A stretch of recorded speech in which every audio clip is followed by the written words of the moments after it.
stuff.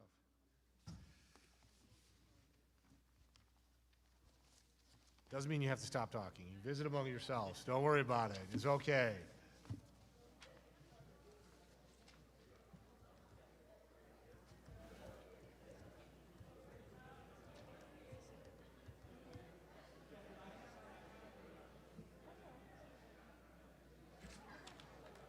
Hey, do you want to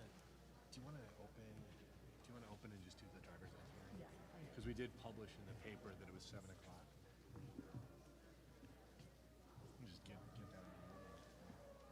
driver's ed hearing. But just double check it, please. This is the paper that needs to know. Yeah, Kathy made sure that we already. So we could do the pledge. Well, no, I'm going to reconvene. Yeah, why don't you just start to reconvene and then we can do the hearing. Okay, we're going to start our meeting here. All right, do I have a motion to reconvene the regular meeting? So move. All right, it's been motioned by Dr. Shaw and seconded by Mr. Ives. Regular meeting reconvened at 7:05. And if we can all stand for the Pledge of Allegiance. Mr. Navarro, if you can lead us. I pledge of allegiance to the flag of the United States of America and to the republic for which it stands, one nation, under God, indivisible, with liberty and justice for all.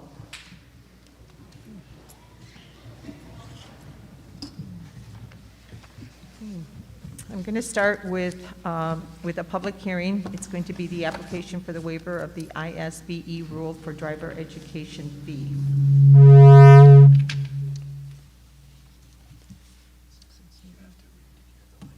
Right here, is this it?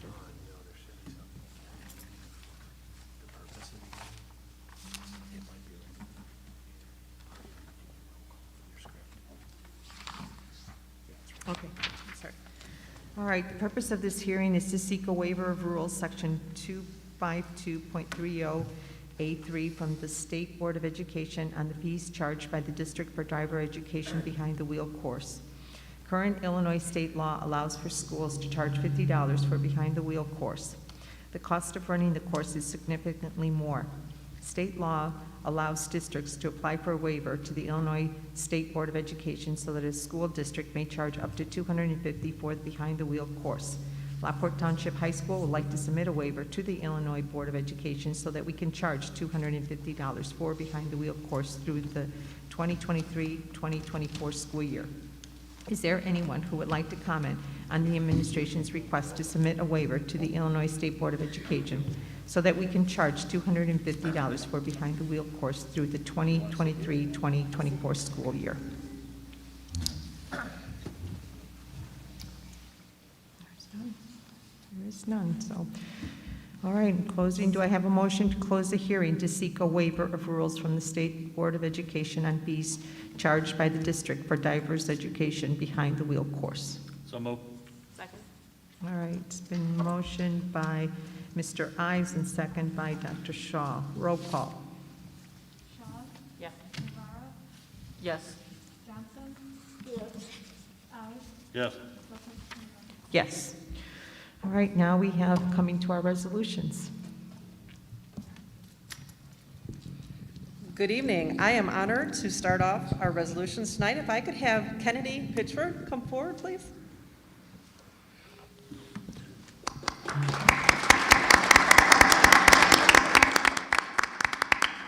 This resolution is honoring Kennedy Pitchford, whereas Lockport Township High School student Kennedy Pitchford received the National African American Recognition Award from the College Board as a result of her performance on the PSAT, NMSQT, and AP exam. And whereas Kennedy Pitchford has brought honor and distinction to herself, her family, school, and community by achieving this respected status. Now therefore, be it resolved by the Board of Education of Lockport Township High School, District 205, Will County, Illinois, that this resolution was adopted on this, the 24th day of January 2022. Congratulations, Kennedy. Yeah, that's awesome.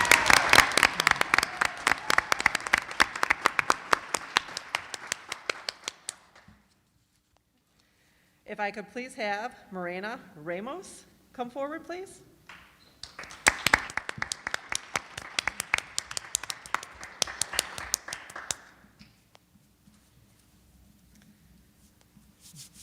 This resolution is recognizing the accomplishments of Morena Ramos, whereas Lockport Township High School student Morena Ramos received the National Hispanic Recognition Award from the College Board as a result of her performance on the PSAT, NMSQT, and AP exam. And whereas Morena Ramos has brought honor and distinction to herself, her family, school, and community by achieving this respected status.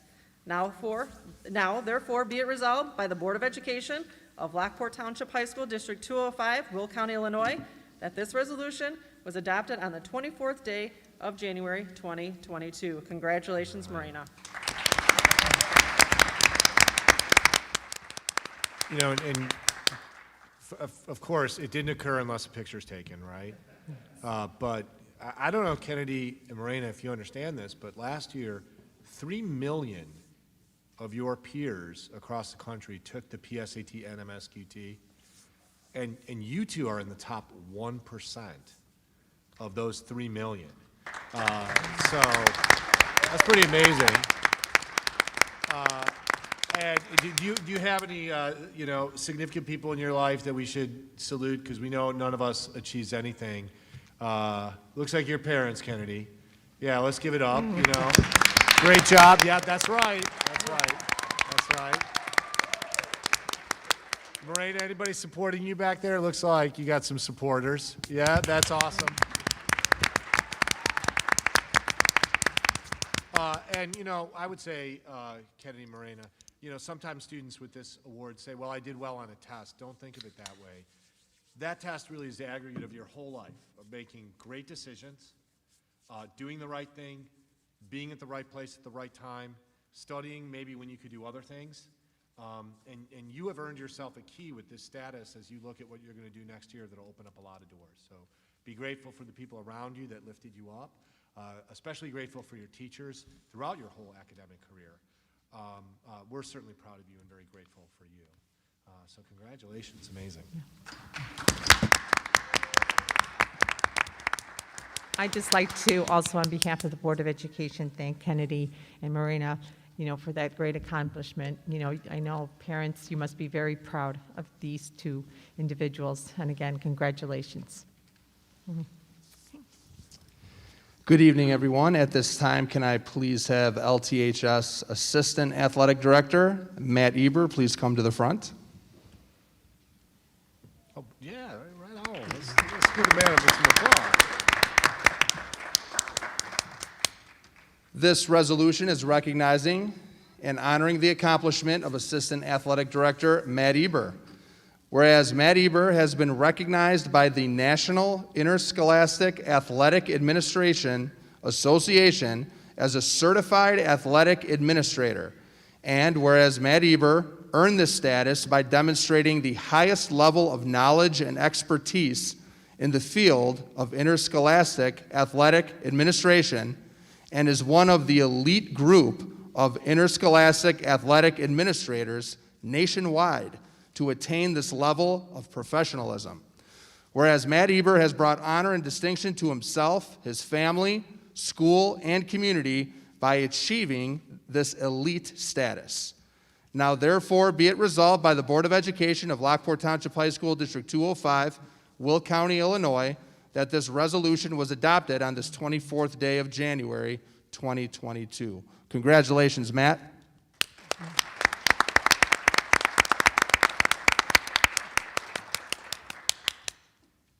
And now at this time, can I please have LTHS Athletic Director, Mr. Mike Dwyer, please come to the front. Yeah.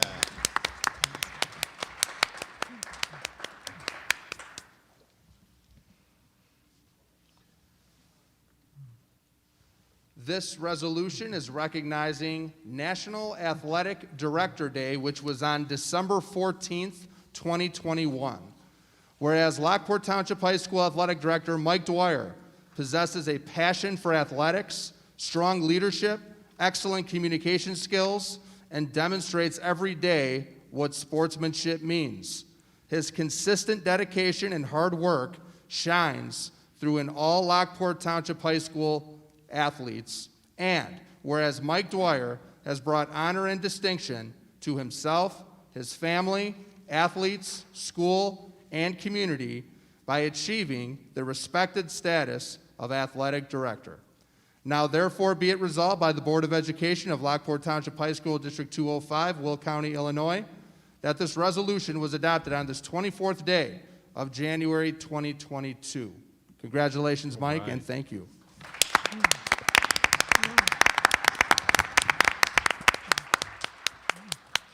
All right, Mr. Eber and Mr. Dwyer, on behalf of the Board of Education, we are so proud of you for you to receive this distinction award, and thank you so much for everything you do here at LTHS. We greatly appreciate all the hard work and the dedication you have to our athletic department. Thank you. And Mrs. Lopez-Keene, can I just add something Sure, about these two sure. gentlemen?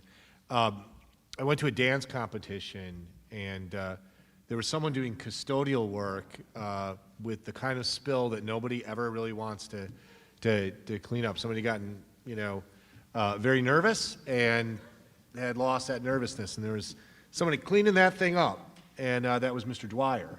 And I only mention that kind of gross detail to say that he and Mr. Eber are gentlemen who are willing to do anything for the good of students.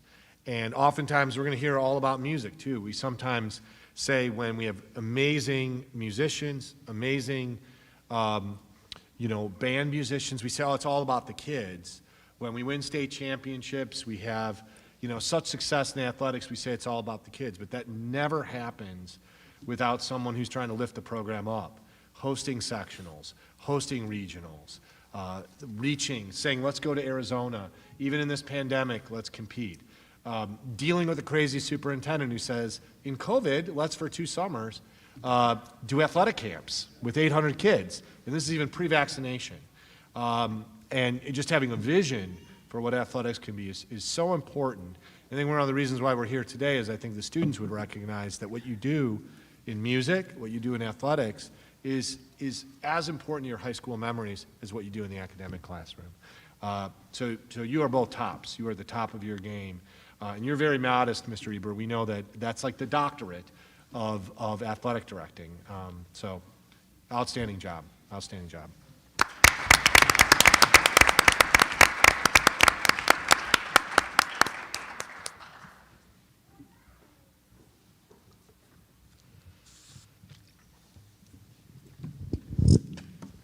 Good evening, everyone. May I have all the All-State musicians as well as their directors please join me in the front, please. Yeah, right on.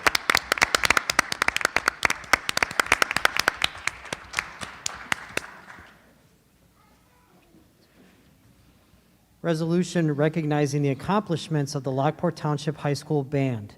William Adolph, Tamer Ali, Ethan Bokakat, Stephen Clausen, Delaney Coleman, Jersey Joniak, Alexandra Jurasik, Amelia Jursic, Josh Mladic, Alyssa Papish, Abigail Sanford, Aaron Vallis. Whereas the Lockport Township High School all-state musicians were invited to perform at the Illinois Music Education Association on January 27th through 29th, 2022 in Peoria, Illinois. And whereas the students have brought honor and distinction to themselves, their family, school, and community by achieving this respected status.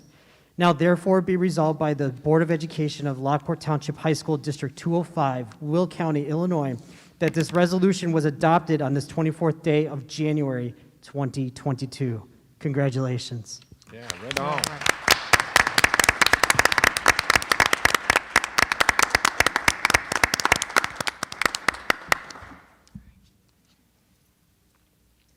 At this time,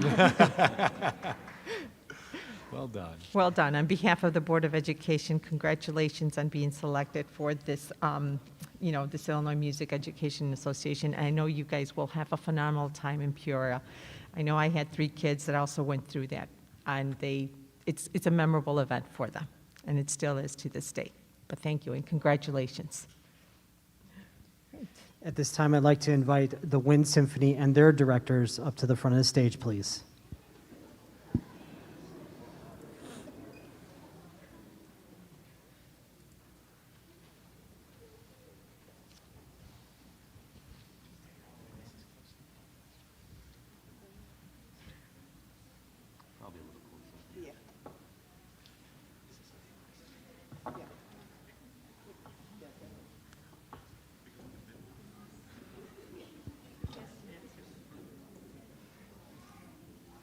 You're good, that's perfect.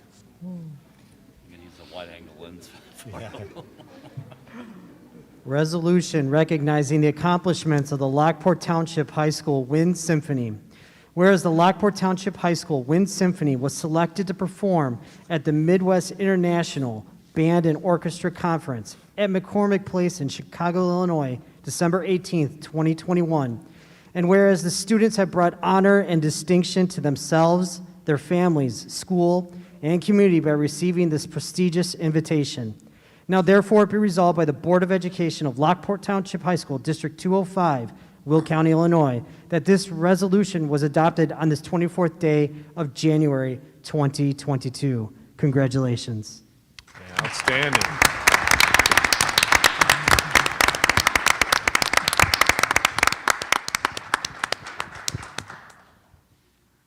All right.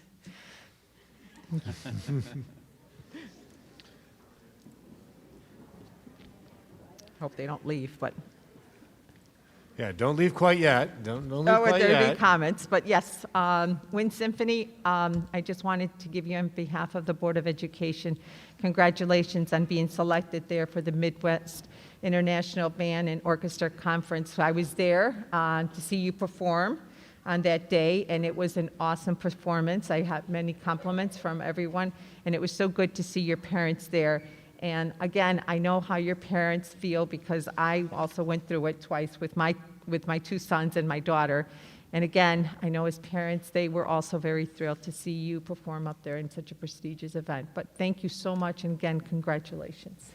Yeah, you guys, you You gave rock. us chills. You were amazing. And, you know, I'd say this to my choir Yes. friends, Mr. Getz, and, you know, certainly to you. I just always feel like the heart of public education are things like the arts. And any organization that commits to the arts, like this Board of Education does, humanizes us all. And we know how much you worked to perform at that level. And what makes me very proud is you all got to do something that very few human beings get to do in life. You got to be part of excellence, real excellence. You know what that's like. And it sets a course for your whole lives, really. So amazing, and just thank you for dignifying our school district and our high school with art. Thank you.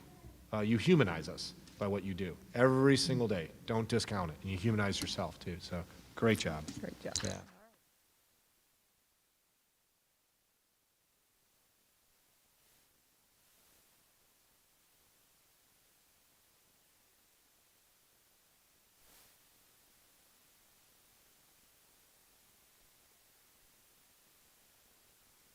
Just need a motion to accept these resolutions. Just a motion to accept. I'm sorry. So move. And I can second that. All in favor? Aye. Okay. All right.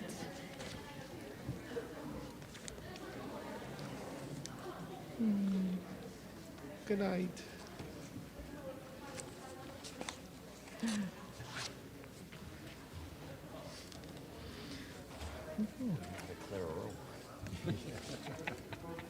I was going to do a little 5-minute recess, but I don't think so. I mean, they're just like they went out fast, so. I think the students are right around. Yes. Okay, moving on. Student reports. Yeah, they're like, can we leave?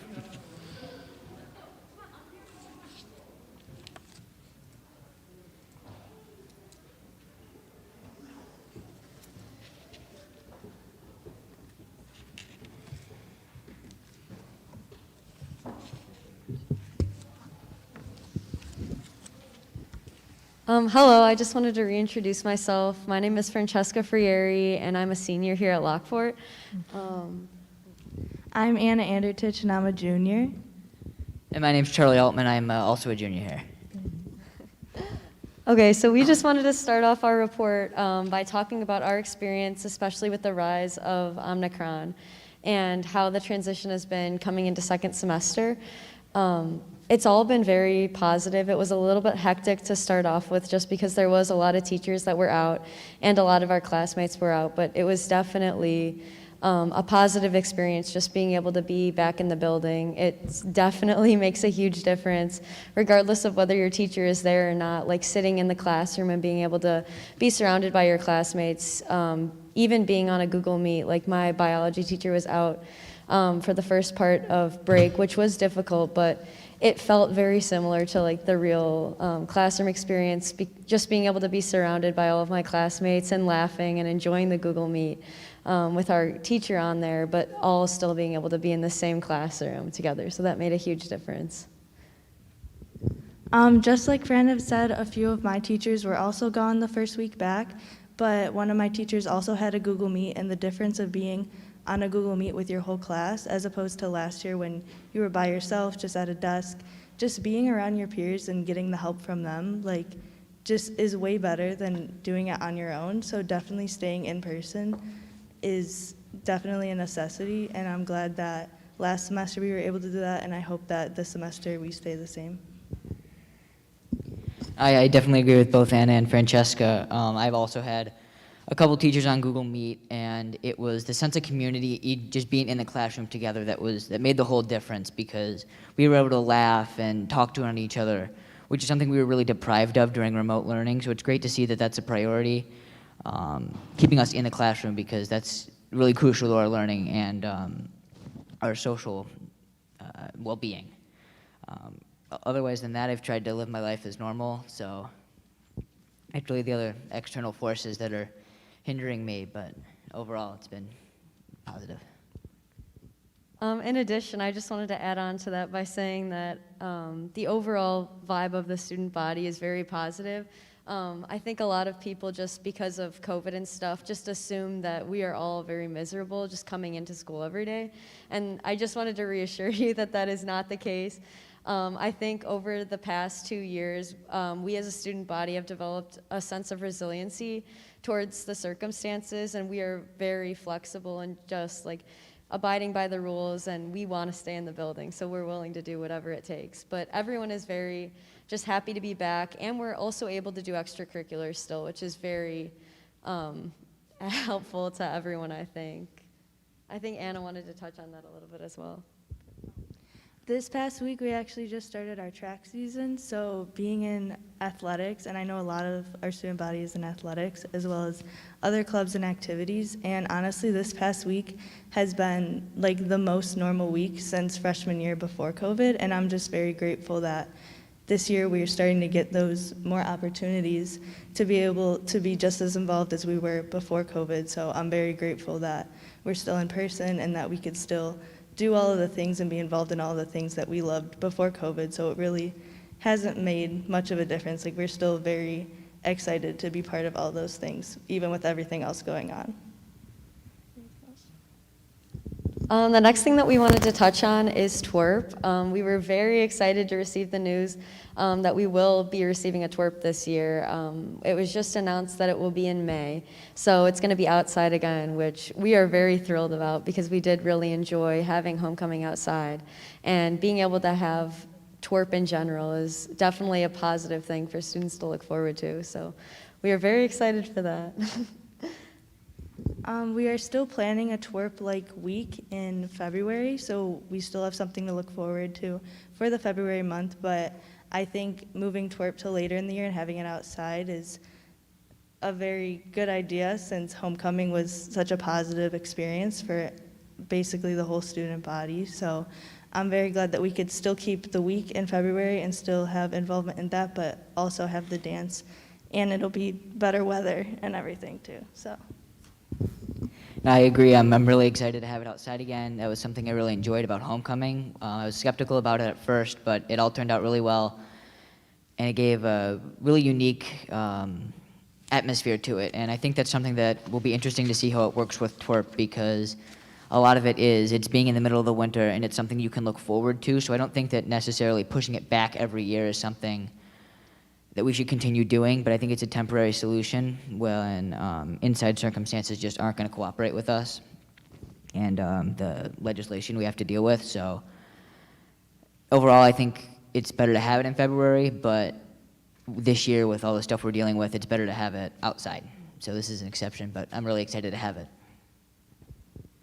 The other thing that I wanted to address was prom. We are also excited that we may get to do prom this year, depending on the venue. We have 3 days as of right now, tentatively. It's either April 29th, April 30th, or May 1st. So as a senior, I'm very hopeful and excited about that. We're just figuring out right now how it's going to work with the vaccine mandates, especially depending on where we host it and all of the stuff, all of the COVID stuff with it. And then the last thing that we also wanted to touch on was the opening of the new coffee shop at East Campus. We are, as a senior, we got to have the coffee shop, I think, for about a week now. And it is awesome. Everyone is just so excited, and it was a great idea to even include into the school building, but it's been very positive, and it is very good. I did try it. It was very good. So we're very excited about that. So, Wow. yeah. Well, thank you. Thank you for sharing your personal experience about returning back to school. And yeah, like us, the board, we really truthfully, we want you back in school in person, because we know that the positive things can happen when you're, one-to-one with your teachers and everything. And I'm so glad to hear that from you, too. And thank you for bringing us up to date on the prom and the twerp. And yes, I think the only one that has had coffee at the coffee shop is Mr. Ives, but yes, is Mr. Ives. He's the only one. It's definitely worth it. Yes, he was the only one, but I did see it on channel, the Fox News, when it was being portrayed, but yes, it was awesome. Yes, thank you. And Does anyone have any questions for Yes, us that's before what I we heard. step Does out? anyone have any questions? Yep. Twerp was going to be my question, but you answered it, so I'm good. Okay. All right, but thank you. All right, thank you. Oh, Well, sorry. what venues are we looking at for prom? Right now, we're either looking at somewhere downtown Chicago. That is the goal, hopefully, but depending on how the vaccine mandates will work and the capacities, we're trying to figure that out right now. But yeah, hopefully Chicago, but if not, there's a ton of other really great venues that we've been looking into. So. Okay. Well, thank you. Thank you. Yep, And thank you. No problem. And you are excused to leave, so, because we know. All right. Feel free to stay, though. This is all nice politics to be a part of.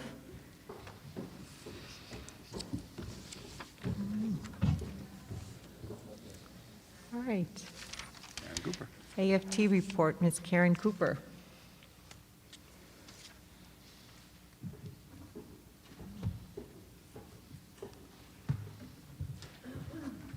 Good evening, everybody.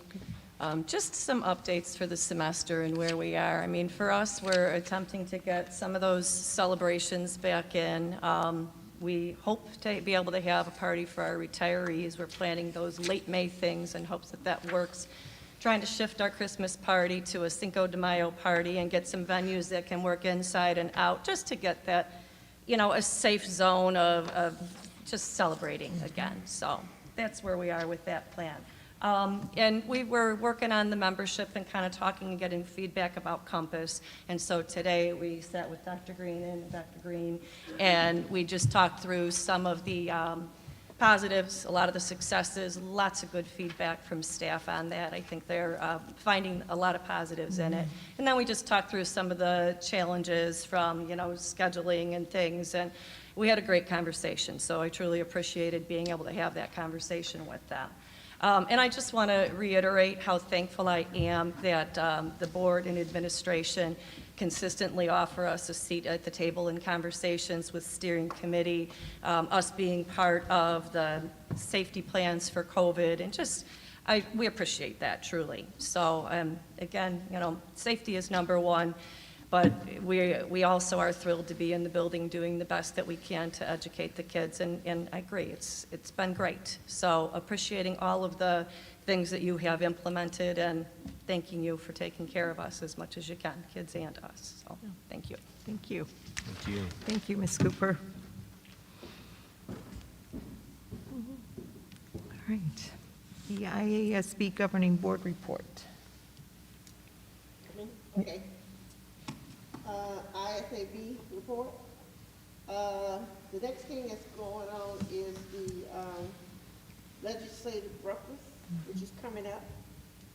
If you haven't signed up, sign up. It's going to be virtual now because of COVID. So you can watch it from the comfort of your home. Other than that, I want to encourage all the board members to go out to the ISAB website. They have free webinars that you can attend, and a lot of them are very interesting. So check them out and take a class. So that's my report. Great. Well, thank you. All right, now we have the Foundation Board Report.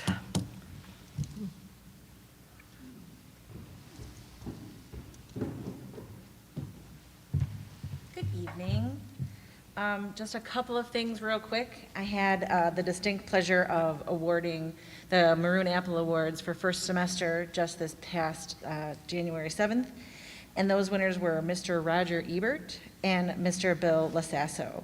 So they received their awards for a standing ovation from their peers, and it was a really great thing to be a part of. I wanted to highlight that one of the goals for the foundation this year for the board is to fill their membership on their board of directors. We currently have 8 members. 2 more will be joining next month. And the foundation bylaws allow up to 15 members. So moving forward, that's going to be a strong focus to have a board of 15 back at the helm when it comes to the foundation. Our next foundation meeting is the 1st, so it's next Tuesday. And that will be to a reorganization meeting for officers, and then also we're going to do a retreat to kind of establish our mission and vision and goals for this year and hopefully in the next couple of years. And lastly, the Alumni Association has finally kind of got its feet on the ground, and we're going to be hosting something on the 26th. We moved it just a couple of weeks. So here I have an invitation for you guys if you want to pass it down. On the 9th of February, we'll be at Nick and Ivy's. Paul Ivanick is graciously hosting us. So that will be our first kickoff event. It's just a meet and greet, just to get to know each other, let everyone know we're here. The Facebook page went live Monday.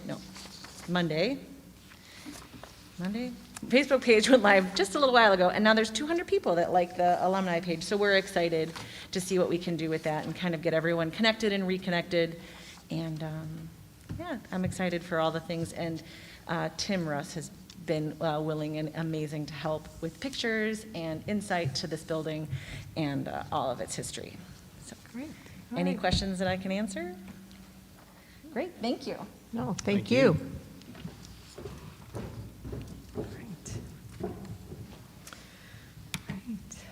Legislative report. Well, legislative report. It is busy in Springfield, although a shorter session due to COVID and some online activity. Most of what we'll deal with legislatively, we'll start tonight with Press 108. We'll be taking a look at about 56 policy revisions that are a result of legislation in 2021. So we'll take a look at some of those that are most urgent. Breaking news on House Bill 2778 as of today. Governor Pritzker has not signed this bill. This is the bill board members might remember that really sailed through the House and Senate that allowed unlimited paid leave for anyone really impacted by COVID. Contracting COVID, had to stay at home, quarantine because of COVID, childcare because of COVID. That passed the House and Senate. Many objections about what that could do to the current labor shortage that we're experiencing and the pressure that it could put on schools. The governor announced that he was intending on vetoing that. Just today, the governor and the Illinois Federation of Teachers brokered an agreement where the governor will veto this bill, send it back to the House and Senate, with the following provisions that seem like they will pass the House and Senate. It's a shift that weighs in on supporting vaccination. That in essence, the paid administrative leave will be available to fully vaccinated individuals. That's the first requirement, that paid administrative leave for COVID days, not sick days. If you are fully vaccinated and you have a child who's required to stay at home, or you're required because of symptoms or close contact to stay at home, you would be eligible for that. Otherwise, in this revision to HB 2778, if you are not fully vaccinated, whatever that means at that point in time, you would not be eligible. You would have to use your own sick days if you have COVID illness. Really, this was announced to support the idea of vaccination, to honor some of the concerns that we have about labor shortage. But as Mr. Kundari and I were talking when this was released late this afternoon, the vaccination requirement to receive these benefits is likely to cause quite a bit of discussion, quite a bit of concern, quite a bit of protest, I imagine. We have 102 employees that are not vaccinated. This would mean that those 102 employees, if impacted by COVID, would have to use their own sick days. So it seems like it's going in that direction. Obviously, we have to see if it passes the House and the Senate. There are a number of bills that we're following, and they are in your agenda. Just very quickly, these are all just proposed bills. They're on their legislative way. One prohibits unfunded mandates. Others are designed to increase more substitute teachers in the system. One requires schools to screen for dyslexia affirmatively. One very interesting would require that schools have a ratio of 1 to 150 school counselors, which if that passed, that would double our number of school counselors. Most of the pending legislation right now can be bundled under addressing the teacher shortage and providing supports for social emotional learning. Two other interesting ones of note is one requires boards of education to adopt a policy to ensure freedom of speech for school journalists, for student journalists, and another to develop a curriculum on Native American studies. Any questions about what's going on in Springfield? Always something's going on in Springfield. I think, Mr. Kundari, we've kept assiduous records. I'm confident that once HB 2778 is in its final form, we'll be ready to act with that. All right, back to you, Mrs. Lopez-Caniva. Okay, thank you so much. You're welcome. All right, thank you. Moving on, then we'll have communications. We received a note of thanks from the Lockport Fish Food Pantry. We had a group of students at the Student Leadership Club who collected a donation of $106, and they are thankful for everything that we've given them. Right. Well, thank you. All right. Can I say something? Sure, go ahead. I'd like to thank the board, the superintendent, the two principals for your words of condolences for the loss of my grandson. Thank you. You're welcome. You're welcome. I'm sorry for your loss. Yes, sorry. All right, there were no freedom of information requests. All right.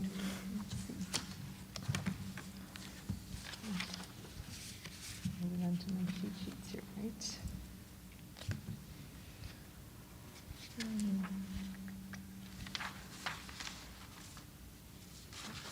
see. I don't have.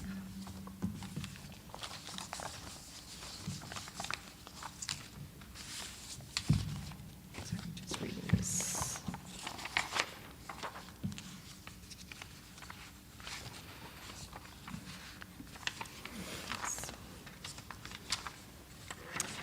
All right, sorry. All right, a designated portion of the board meeting is set aside to hear comments on topics listed on the agenda.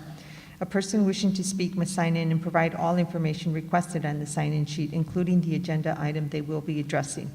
The board president will call speakers up by name, announcing their time to comment. A time limit of 5 minutes per speaker per agenda topic will be imposed.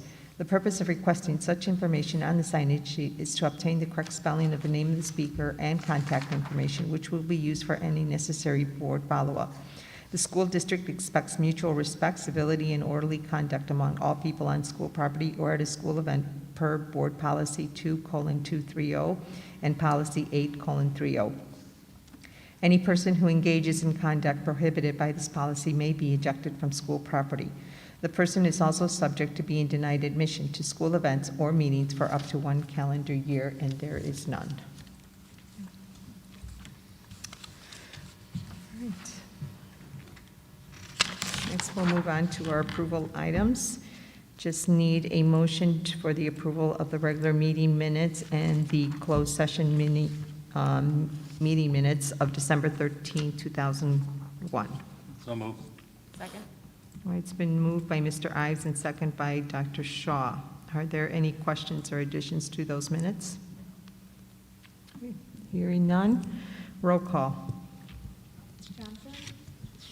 She had to step out. She stepped out. Yes. Yes. Yeah. Yes. Next, we have the approval of the board member expenses for January 2022. Do we have a motion for that? I can make the motion. Second? All right, it's been motioned by Lopez Caniva, second by Dr. Shaw. Are there any questions to that? Okay, hearing none, roll call. Yes. Yes. Yes. Yes. All right, next, we need the approval of the treasurer's report for December 2021. All right, I can make that motion. Just need a second. Second.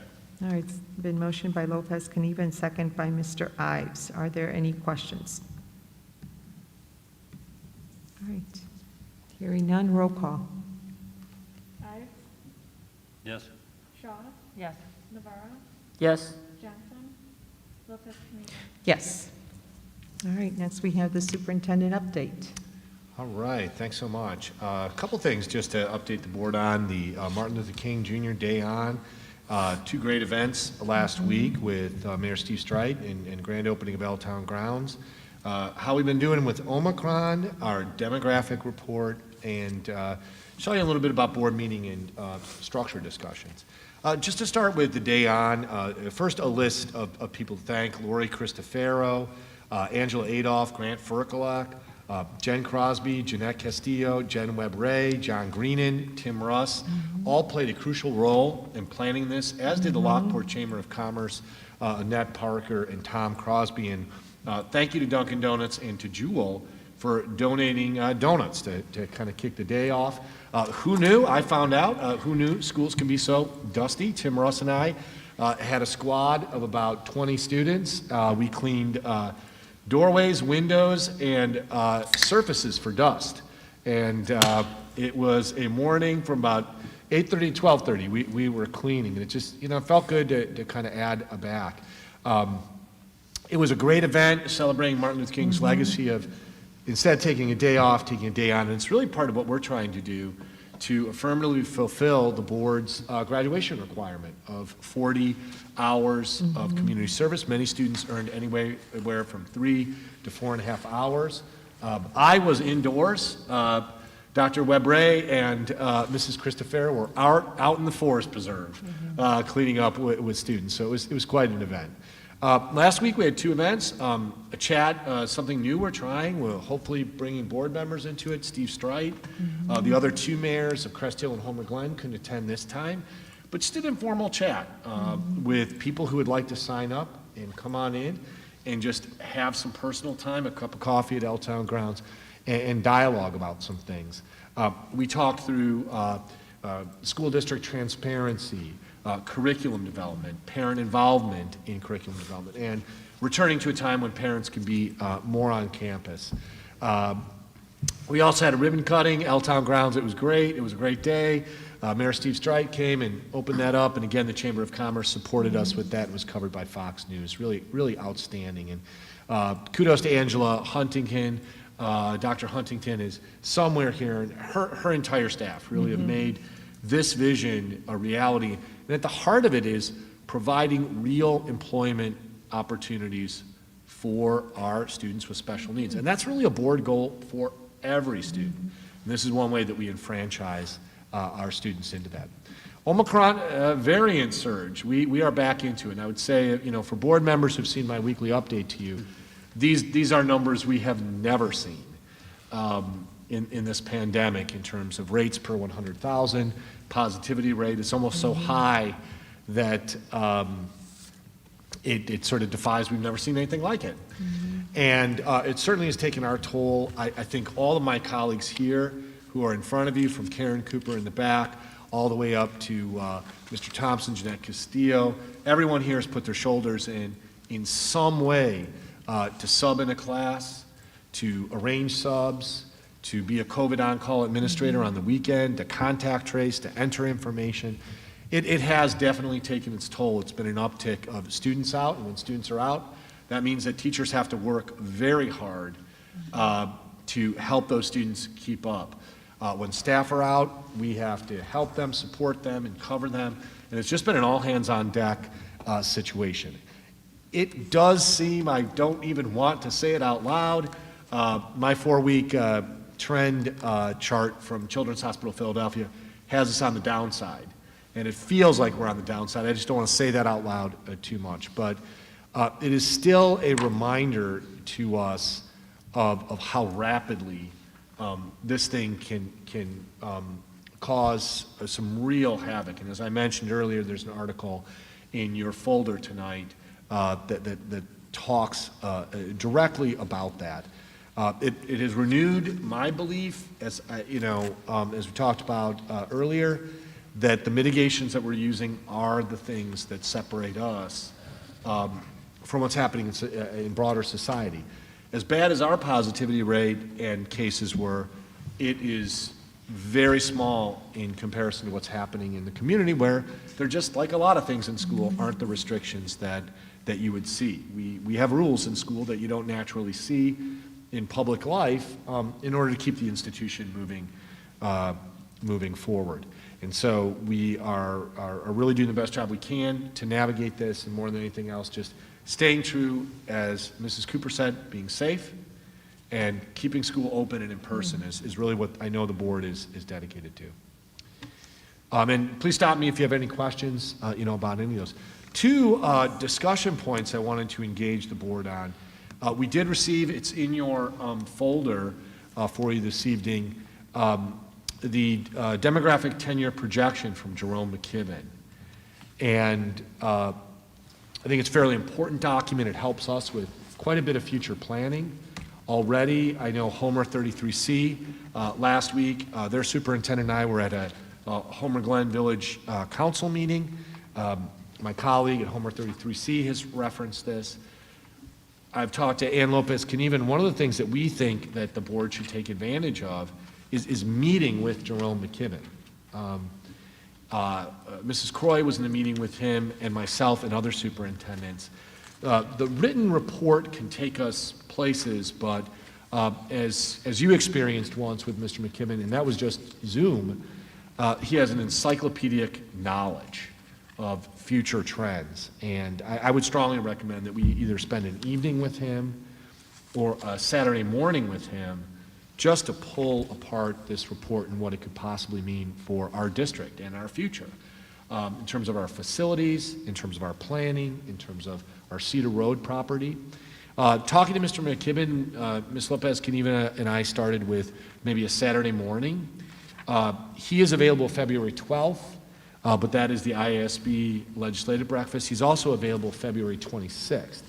A special session then. We do have a board meeting on Monday night, or asking him to come on an evening, a special session on the evening. But let me just open it up to board members to see what you would like to have happen next. I just think your access directly to him, to question him, interpret, I think would be very important in the process. And I think you would enjoy it from your planning. So let me just open it up to your feedback. what you would like to see happen next with this report. So for me personally, if we wanted to get together with him, a Saturday morning would be best, and I think that it would be better for us to all be refreshed in order to do that. Okay, Saturday morning. Saturday morning when again? February 26th, Mr. Navarro, is the next Saturday morning that he would be available in the near future. Okay. I think Saturday morning would be better, so that way we don't have to rush. And ask questions, The 20, last Saturday in February, we're talking about? Right, it'd be the last Saturday in February. I think, talking to Mrs. Croy and reflecting on our experiences with Mr. McKibben, the richness of it is just, his knowledge is so deep.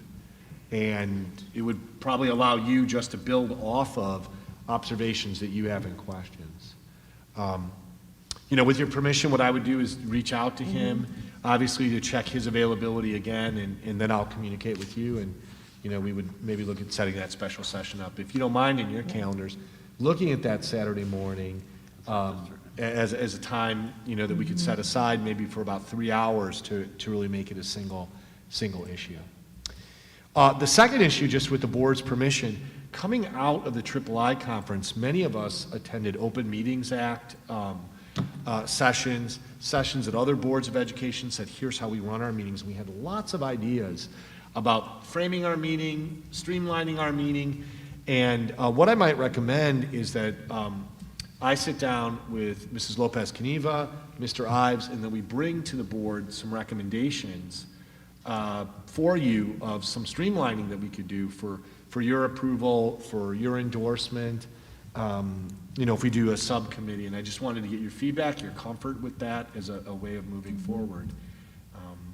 Why 2 board members? If we have a 3rd board member, we would have to have a meeting that would qualify as a special meeting.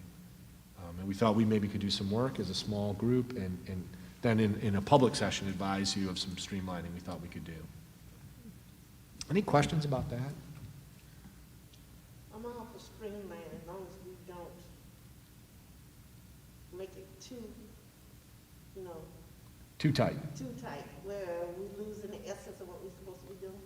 Right, yeah, absolutely. And I think one of the things that I would recommend to the board, Mrs. Johnson, is maybe pulling together some things that leave more room, as much room as possible for board member questions, board member discussion, really taking a look at some of the bureaucratic things we currently do in our agenda that we learned in the Open Meetings Act sessions we don't necessarily need to do.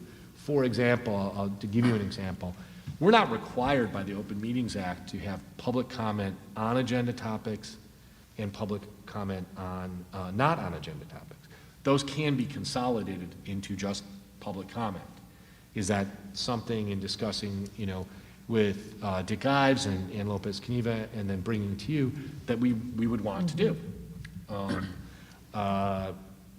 Those are the kind of adjustments I think we might be talking about. And then finally, a very important superintendent report. We have 2 board members who had recent birthdays. Mr. Ives on January 15th and Mrs. Johnson on January 18th. And Kathy Maxwell and I and the administrative team, we have just a little present for you that we got. I always remind you that nothing happens in high school without swag. That's right. For sure. But I think I can speak on, behalf of all of us. We are certainly glad you're on the board and certainly glad that you were both born. So happy birthday. Thank you. Happy belated birthday. Yeah, happy birthday. We will not, we just had choir experts in here. We're not going to sing, so don't want to have the folks at home. All right. So We can't sing because the masks. it's my report. All right, thank you. Thank you, Dr. McBride. All right, next we have our consent agenda items. Just need a motion for the consent agenda items number 2 to number 9. I move to approve the consent agenda items 2 through 9 as stated. I can second that. Are there any questions to any of those consent agenda items? The only thing is, if you look at the donations tab, there's some significant Yes. donations that occurred, and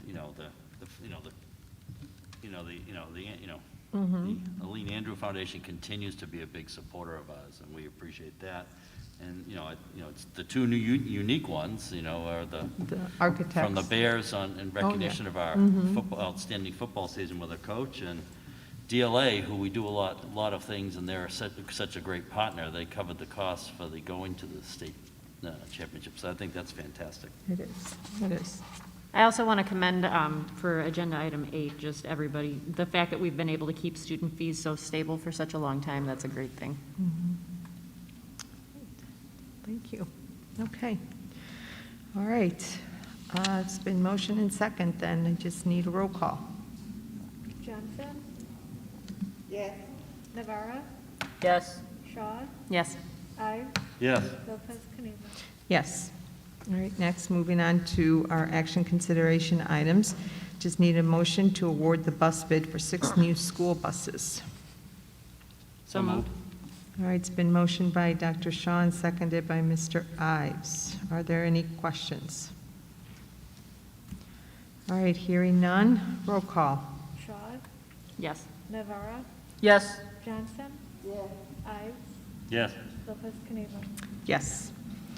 All right, next, I need the approval of additional psychologist position for the 2022-2023 school year. And if I could, Mrs. Lopez Caniva, I just wanted to make, typically with the board, I would bring you, a first reading and then a second reading. And you might have noticed Dr. Huntington might not need to go up on stage, but reposition herself if you have any questions about this position. School psychologist, very difficult to find. And we wanted to ask the board if we could approve this position, not wait until the end of February, which would put us behind in hiring.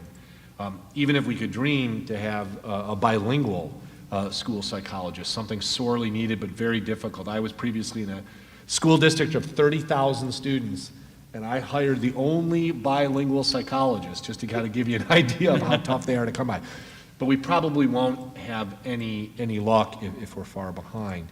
At FACE, our ratio of students to school psychologists, we have 2 for roughly 4,000 students.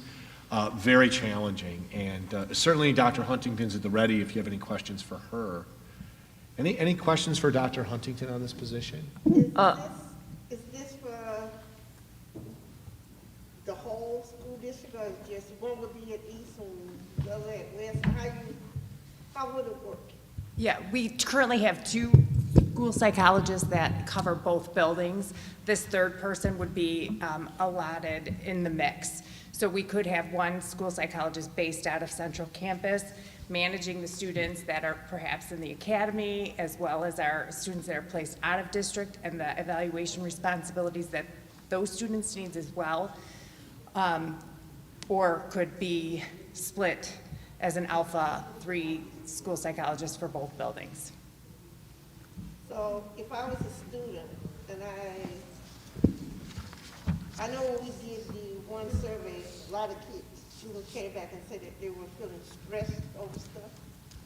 If I was feeling stressed, how would I get in to see the psychologist? I tell my teacher to go to them.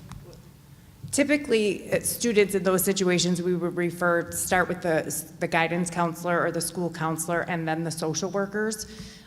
Where the need seems to be the most great for a school psychologist is in the area of evaluation and determination of eligibility for specialized services.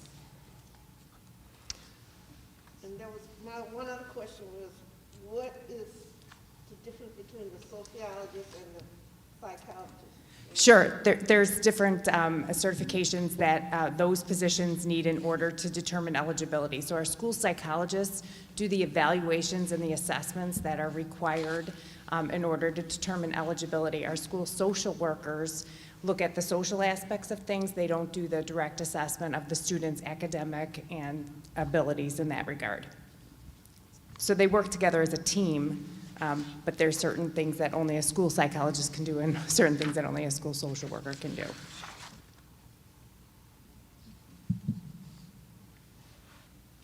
And typically, a school psychologist, if we take the number of students that we have, and this is embedded also in the DMG study of our district last year and our systems of support, if you take the roughly 400 very crude students who have an IEP, you add about the 220 students who have a 504, all of those students have ongoing needs that would involve a school psychologist, but all of them are required to have an annual evaluation that must involve a school psychologist. And then any new evaluation for service, sometimes what doesn't make it to the board are all the evaluations for service that never result in a plan where a school psychologist determines there isn't a learning disability or another disability. A school psychologist has to be part of all that screening and evaluation, and they're the only ones licensed to do so. Very important area of consideration. Any other questions? Just wanna make sure. Refresh my memory, what is the projected enrollment of students for 2022 for freshman, sophomore, junior, senior? Do we have the number off the top of our head, or do we have an estimation? We should stay at about roughly for next year, about 3,800. Now, one thing I always encourage with psychologists, because psychologists typically serve a very special population, you can have a situation where enrollment goes up or enrollment goes down, but that doesn't impact the population that the school psychologist is going to work with, because they will primarily work with, first and foremost, in many cases, students who have an IEP or students who have a 504 plan. That number, which is right now increasing and societally increasing, going up, that's independent of enrollment. It really is based on the individual needs of students. Do we have a number for that? For next year, we're relatively stable, but for example, in IEPs, we've grown by about anywhere between 10 to 20 per year. It's hard to anticipate because what we don't know, Mr. Navarra, is, for example, new students who come into our district, students who come to us from our feeder districts who have an as of yet undiagnosed 504 need or IEP need. So there's some unpredictability there in that population. Okay, so we don't even have an estimate. So We have an estimate because we have known cases, but also we're almost always adding unknown cases. And Dr. Huntington? Yeah, so we typically run between 15 to 17% of our student population having some type of IEP or 504 plan. So this year, our child count numbers for students with special education, we are at 592 students, and then we have about 206 students that are currently served on 504 plans. Okay. Okay. Okay. Thank you. And just to close it out, there's a term, I think I heard you say child plan. That's an affirmative responsibility that we have to, if a student is displaying difficulty, challenges, unusual circumstances, we have an affirmative responsibility to investigate further. Is this a potential 504? Is this a potential IEP? Not every struggle needs a 504 or needs a special education service, but we do have a responsibility as a district to find that out, and the primary person who finds that out is a school psychologist. They're really at the forefront of that process. Very important. All right. Thank you, Dr. Huntington. All right, so I just need a motion. So moved. Okay, I can second that. All right, it's been motioned by Dr. Shawn and seconded by Lopez Caniva for the approval of the additional psychologist position for the 2022-2023 school year. Roll call. Johnson, Yes. Shaw, Yes. Navarra, Yes. Ives, Yes. Lopez Caniva. Yes. All right, next we have the application for the waiver for the ISBE rule for driver education fee. I just need a motion for that. And I also just asked if you have any questions for Mrs. Cristofaro. She's, here as well, if board members want to know a little bit more about what you're voting for. No questions? No questions? We're okay. Nope. It's been- We're all been good. well We're explained. all good. Okay.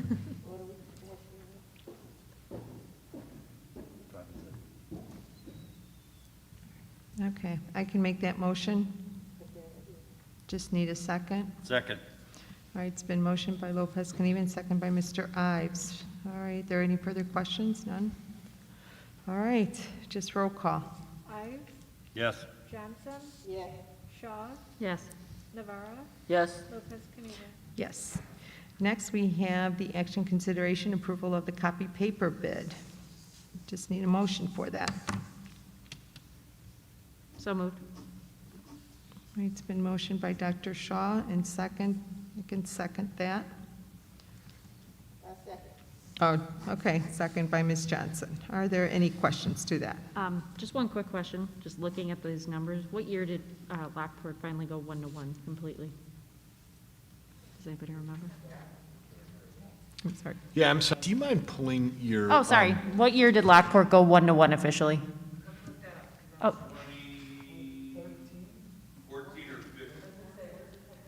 2014 or 2015. it's just amazing how you see the paper number goes down. Yeah, because I was going to ask, is the reduction because we had a surplus, or it's actually become that efficient over time? And based on the current price, boy, we picked the right year to have a very efficient year. Right. Yeah, typically in one-to-one environments, paper costs go down or paper consumption goes down dramatically. That's a very good point, Mrs. Johnson. Okay, all right, it's been already been motion and second. All right, roll call. Navarro, Yes. Ives, Yes. Johnson, Yes. Shaw, Yes. Lopez Caniva. Yes. All right. Next, we have press, first reading. Press, the first reading. So just to remind board members, you can either follow the slides on your Chromebook, or we did print the slides up. And as you know, what I tried to do, and Kathy Maxwell is so instrumental in helping me, as are all of the administrators involved, Tony Kandari, Lori Cristofero, Dr. Huntington, Mass Dusterhoff, Stephanie Croy, trying to give you a sense in a first reading, there's no voting that will occur tonight, what's the essence of this policy change? Press 108 has more than 50 policies. What I've done is organized our work this semester in policies that have a high urgency because they reflect recent laws that were enacted, and we need to come right along with those laws, to medium urgency to low urgency. Not to say unimportant, but policy work takes time. Press 108, the cover slide says November 2021. That is when Press 108 was released, reflective of all the legislation, which was historic in 2021. 452 education bills were passed. I just learned recently 1,800 were passed in California, so I feel a little bit better. So I'm going to walk you through each one of these policy revisions, and if you could please stop me if there is something that is a question. You will see in this first set of policies the imprint of something called Aaron's Law, and I just want to take a second to explain this law to you. Aaron's Law is named after an individual named Aaron Marin. I've had the pleasure to meet and speak to students and to staff, who regrettably was the victim when she was very young child, of sexual abuse. And part of that sexual abuse was a lack of knowledge both on her part, on how to report that, but also interdictions for things like grooming and silencing victims. So Aaron's Law is really designed to be a preventative, as best as schools can be, to use education and procedures to keep students safe. So you'll hear Aaron's Law quite a bit. I'll just walk through each of the slides. I'm going to start and I'll name the policy. And we do have 26 tonight, so I'm going to try to be as efficient as I can for you. 20:20 really relates to us, and what it does is presently, before this policy, if we had educator misconduct, especially a felony, Tony Kandari's office on my behalf would report it to the state superintendent. The state superintendent would report it to ISBE and TRS. It is now our responsibility legally to report that directly to TRS and ISBE. So we are required to be the direct reporters of that. 4:165, this is a result of Aaron's Law. This is primarily, it requires districts to adopt and implement a policy addressing child abuse, age-appropriate and evidence-based curriculum, training of school personnel, information in our handbooks on our website about our policy and approach in regard to preventing sexual abuse, particularly grooming. Just for board members, grooming is typically with sexual abuse and sexual misconduct is the relationship that an individual can establish with a minor, especially if that person's in a trusted position, that slowly evolves into a level of trust that becomes inappropriate and generally occurs over time. And it can be a very, very dangerous thing for relationships, particularly between staff members, coaches, and the students that are in our care. So that is a brand new policy, doesn't even exist. It would be something we would add. And just please stop me if I say anything about any of these policies that is confusing, you want to know more. 4:170 is a dramatic departure in lockdown drills. Now, 5 years ago, lockdown drills were always a surprise. Many school districts were adding simulations, law enforcement firing blanks in hallways, and active training of students in defensive actions. Now, the state, because of some of the damage that's been done to both students and to staff, lockdown drills must be notified in advance for students, for parents, and for staff. Simulations in the building are not permitted. So it changes the nature of how we conduct lockdown drills to get people prepared. And it's based on a lot of the science that the more you're prepared, the more your mind says this is going to happen. Now it is happening, without the level of fear that can be associated by a simulation, that actually the safety protocols are internalized better. What does a simulation mean? I'm sorry, what, Mr. Navarro? What do you mean by a simulation are no longer prohibited? What is simulation of an act? A simulation of an active shooter or an act of violence. So for example, someone entering a classroom, like a law enforcement individual, entering a classroom as a perpetrator, law enforcement individuals in hallways firing blanks so that people hear the sound of what gunshots sound like in a school. You mean. Okay. So we are not allowed to do that anymore. Oh, that's what you're, okay. And that's state law. That doesn't include the instance where like kids are told, like where they have like the people go through the doors and then like, make sure that the doors are locked, if you know what I'm talking about. Administrators checking if a door is locked. Stuff like that's that. part of our typical lockdown procedure. So that would not be considered A simulation. a simulation. Okay, just wanted to clarify. Yeah, good question.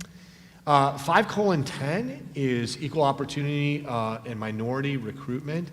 This basically prohibits, if there's an individual, a new class, protected class, an individual who has a work visa to be in the United States, it prohibits discrimination against that person because of their work visa status. If they have a duly approved federal work visa to be working in the United States, also if they are a victim of violent crime, and a school district knows that they're a victim of violent crime, is worried about their capacity, their trauma, we cannot discriminate in hiring against either of those groups of people. Workplace harassment, 5:20. This is a cross-reference of what you just heard. It again includes in this policy that in the workplace harassment area, that a person who's on a work visa cannot be harassed while at work. If harassed, that would also fall under a civil rights violation as well. 5:30, this is a hiring process, goes back to a policy you heard earlier. Accepting this policy update would require the board to provide TRS notice if you learn that a teacher has committed a felony. as a teacher in the district, of any kind. Is the- We directly inform TRS. Is the type of felony described or defined at all? It is not, because in state law, and Mr. Gundari can answer this, a felony of any kind can have implication on your license and an implication on your pension. Can render you ineligible for a pension. Well, because like if you're speeding over 20 miles over the speed limit, that is a felony. It's certain class X felonies. Right. That's what I was asking for. Okay, so there's. In possession of, selling, using tobacco, alcohol, drugs, cannabis on campus. It requires more investment and more involvement on the part of the superintendent and the board to interrupt that, to interdict that. It basically says if you have a drug and alcohol-free workplace, you need to make it a drug and alcohol-free workplace. 5:90, abused and neglected child reporting. You would be surprised, specifically in policy and state law, even though we're a public school, 18-year-olds are considered adults.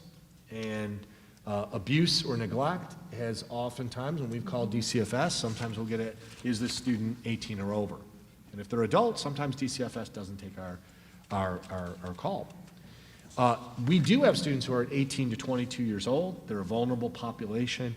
This policy revision pulls in that population under the abused and neglected responsibility that we have to report that. Although they're not minors, technically, by age. 5:100, this is staff development. This affirmatively includes that we have to complete staff development to educate staff about Aaron's Law. 5:120, employees, ethics, conflicts of interest. This is also related to Aaron's Law. Unfortunately, in my career, I've seen the exchange of gifts be part of the grooming process. This prohibits that, tries to interdict that, but also includes guidance counselors in that guidance counselors have a ban of receiving gifts because it can possibly set up an inappropriate relationship between students and staff. Personal technology and social media. This is also related to Aaron's Law, another area that can possibly lead staff members into a place that they don't want to be. Texting, a very informal communication, can imply a relationship that the adult isn't seeing but the student is receiving. I'm going to friend you on social media. I might just be enrolling you in social media. The child might see you as a friend. So this is a policy update about the appropriate use of technology between students and staff. For example, as Mr. Dwyer would say, we would always encourage coaches, if they're texting players, use GroupMe, use Remind. Do text messaging that is transparent, accessible to others, and always professional. Do not, unless there's some kind of extreme emergency, text directly to a student and establish a relationship like that. 5:150. I have a quick question. Yeah, go right ahead. How does that apply to like LinkedIn? It would be the same, any kind of social media, while a student is still enrolled and there's a teacher-student relationship. Okay, so if the student graduates, they would be able to add them on LinkedIn? They would no longer be a student. Okay. So they would not be under the district's responsibility anymore. Okay.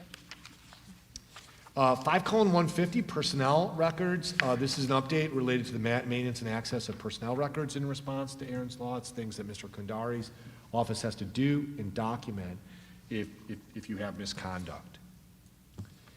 Family and medical leave, this is a totally different direction, but it just makes changes. The eligibility for school employees moves it from 1,250 to 1,000 hours in the preceding 12 months of leave. 5:200, this is terms and conditions of employment. This policy relates to the need to comply with the terms of individual employment contracts as well as collective bargaining agreements. Certainly we have law, we have a collective bargaining agreement with our union. However, we don't have them in our district. The only individual contracts that the board has is with administrators and the superintendent. This policy and by law requires those to be honored in the same way that collective bargaining agreements are honored. New state school code. 5:250, this policy permits up to 30 days for birth, adoption, placement for adoption, acceptance of a child in need of foster care. So it just confirms that 30 days of paid sick leave for all of those conditions. And that's part of family medical leave change and part of state law change. 5:330 is just a follow-up on that with sick days, vacation days, and holiday leaves. One little special piece about that is Juneteenth. And really what it asks is that all of these sick days, vacation, holidays are memorialized in any kind of salary and benefit books, but we do have a new holiday.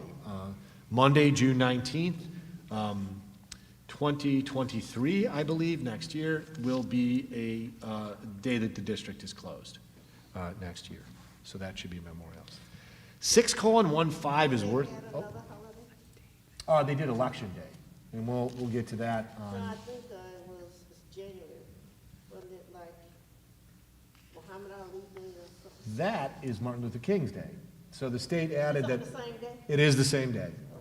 So in Illinois only, Muhammad Ali Day is the same day as Martin Luther King Day. Also Richard Ives' birthday day, you know that. Well, most people nationally know it as Dick Ives' birthday. That's right. 6:15 is school accountability. This one is worth pausing on because what it requires is an enhanced list of things that I have to report to you.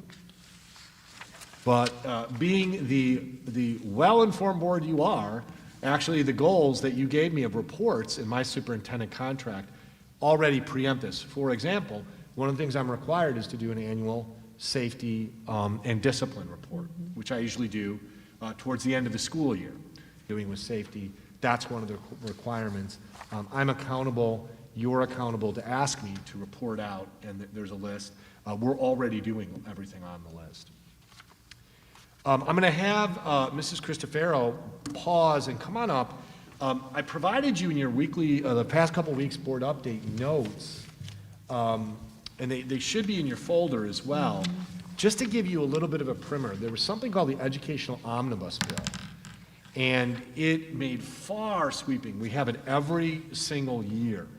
The key points on this are changes in the health curriculum, sexual education, some requirements in teaching American history. I was lucky enough to be interviewed on the spot about my feelings about the inclusion of Asian American history. And as you can guess, my Chinese American family was very happy that Asian American history was included. Some specific points in Black history, and then also the impact of different religions on American history. But I was going to ask Mrs. Cristofero just to point out a few things. I know in your notes you have it, but it can get confusing. Mrs. Cristofero. Yeah, I would just elaborate that Dr. McBride talked about some of the changes to health education curriculum to include the dangers of opioid addiction, updates in sexual education standards with an added emphasis on healthy relationships and consent education, while still teaching traditional topics like anatomy, reproduction, and adolescent development. Dr. McBride already alluded to some of the changes that will impact predominantly social studies classes, but could be in other areas. And then really increased emphasis at the high school level on computer literacy for our students and media literacy. Computer literacy, kind of knowing how to work the computers, media literacy, really doing more to evaluate your sources, knowing where to go find good sources, et cetera.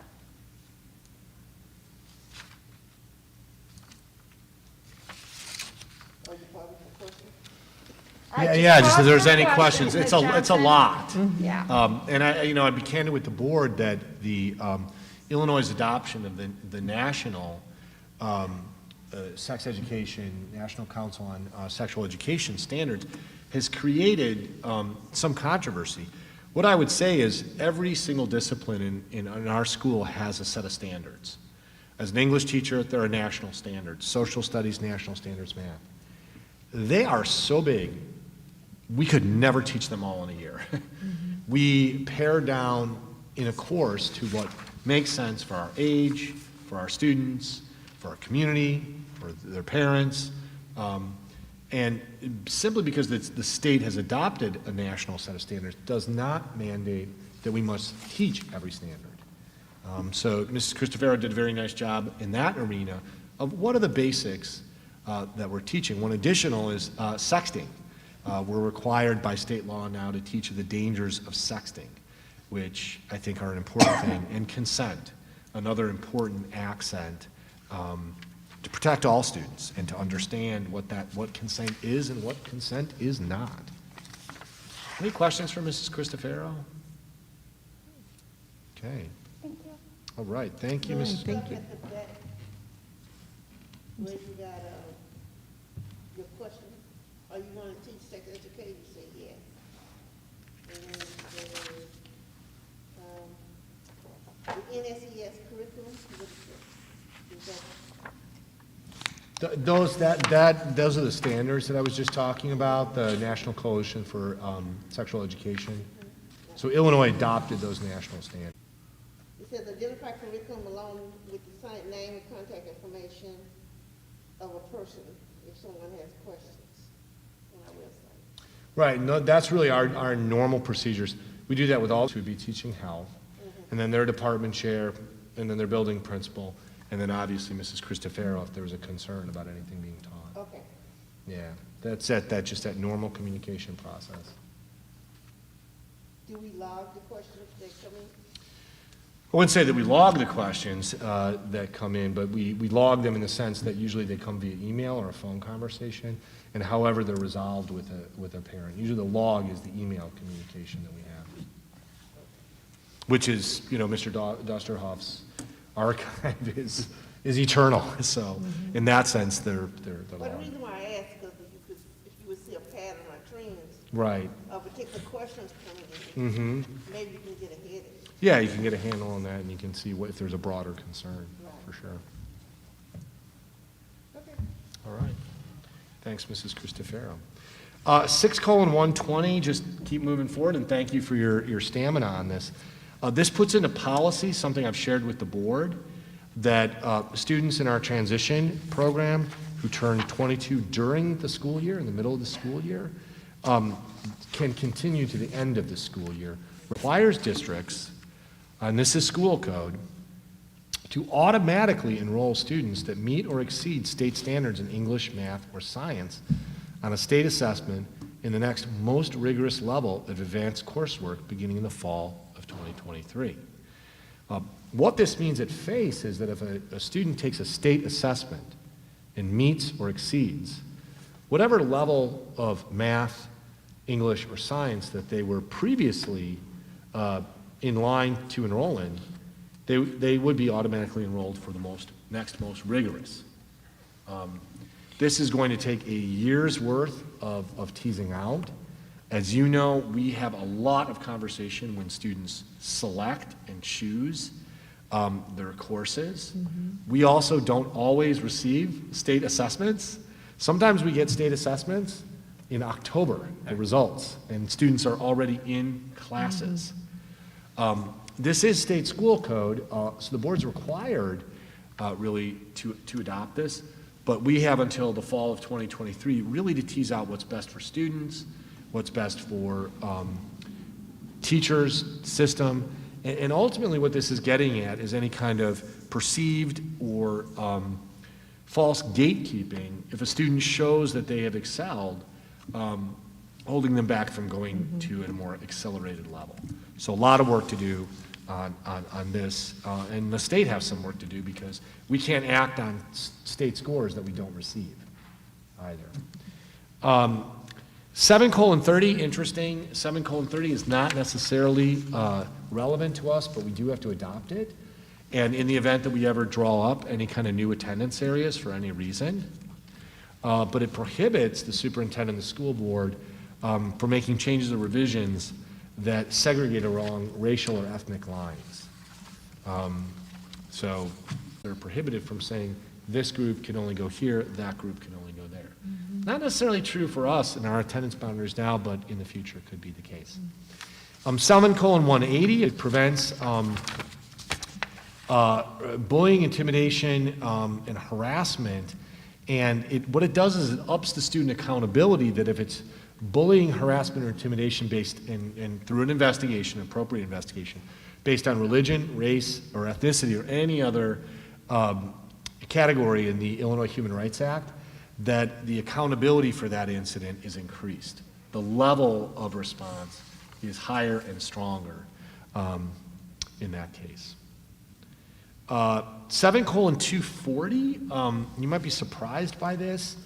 It provides explicitly the due process opportunity for families. If Mr. Dwyer says that Sophie McBride violated the athletic code and loses part of her season as a result of it, there isn't any kind of explicit policy provision that the McBride family has due process to go to Mr. Dwyer, to go to Dr. Greenan and appeal that. This gives that right that if we are going to have a punishment, there is due process. We do that anyway.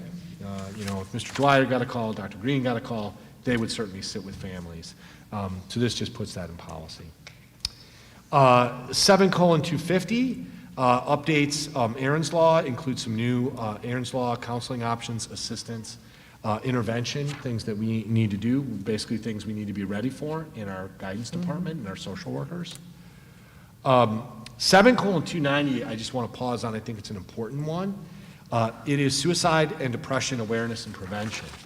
Many things that we're asked to do in terms of employee communication and professional development guidance, but one very important one is placing, beginning this fall, on every school ID, either a state or local suicide hotline. Presently, we primarily use the crisis text line in DuPage and Will County, and we have that published on our website, so we've already come alongside. Jeanette Castillo has some things she has to make sure go on our website, but we would have to identify every ID.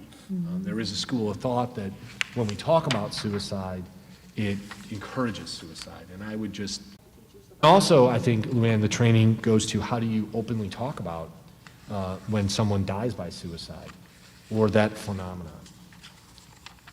7:340, and I believe we are there. The final one is, this is an important one as well.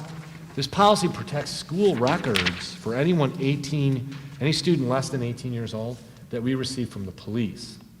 So if the police share with Dr. Green or Dr. Greenan, with the dean, a school counselor, reports, spoken observations, investigations of a student who is younger than 18, those fall under the school record act. And we as a school cannot share those beyond the scope of the school, just like any other records. The reason why this is in this is it has been the case in schools where police activity, I've been involved in this in my previous principalship, where school personnel shared police investigations of students because they weren't classified under the Public Records Act. The School Records Act, excuse me, they are now. 26. Questions? Anything I can answer? Your stamina is incredible.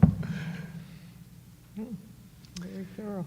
Thank you. We would come back next month for approval, and obviously the point is anytime in between, I'm available to answer any questions you might have. Thanks. I'll go back through my two I had, and we got a meeting on the 7th, right? I'll sit on. Okay, sounds good. Next, we have public comments not listed on agenda. A designated portion of the board meeting is set aside to hear comments on topics not listed on the agenda.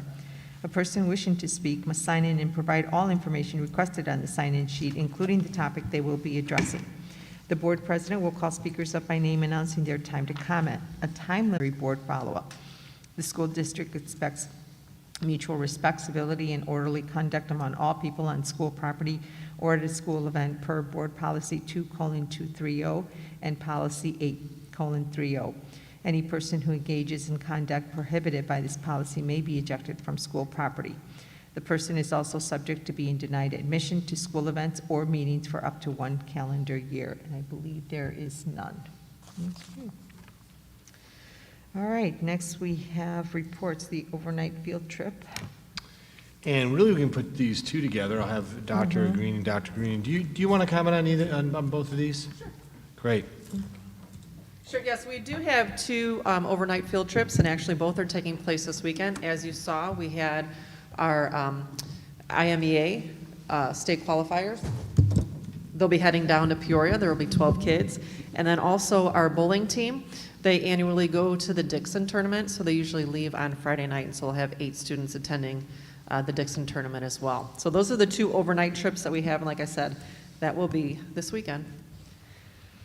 Taking a look at our report, the class of 2026 is upon us. We are registering them right now. And actually what we did is we gave them 2 options this year. They can register completely online, or they can come in this Saturday and sit down with our staff. Right now, we have over 350 families that are already set and did the registration.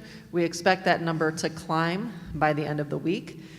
This class will probably be about 960. Right now, we're taking a look at those numbers. So we're excited to have that started. Under activities, you saw how amazing our visual and performing arts students are. They bring a lot of honor and distinction to us.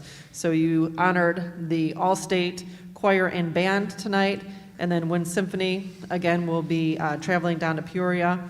And the Porter Players did a phenomenal job, a well-attended 1 act this past weekend. And as the kids said, we are very excited that we are moving twerp and still providing that opportunity for the kids to attend that dance, as that is one of the highlights when kids reflect back on their years here at LTHS. For athletics, you can see all of that great information there as Mike Dwyer, our wonderful athletic director, leads. But we are very proud that our cheer squad and the girls bowling squad were conference champs just this past weekend, so it didn't even make it into the report. And then also our boys bowling and girls dance team both qualified for state, so we're very excited. And then we're looking forward to all of our other winter sports start heading into their state series as well.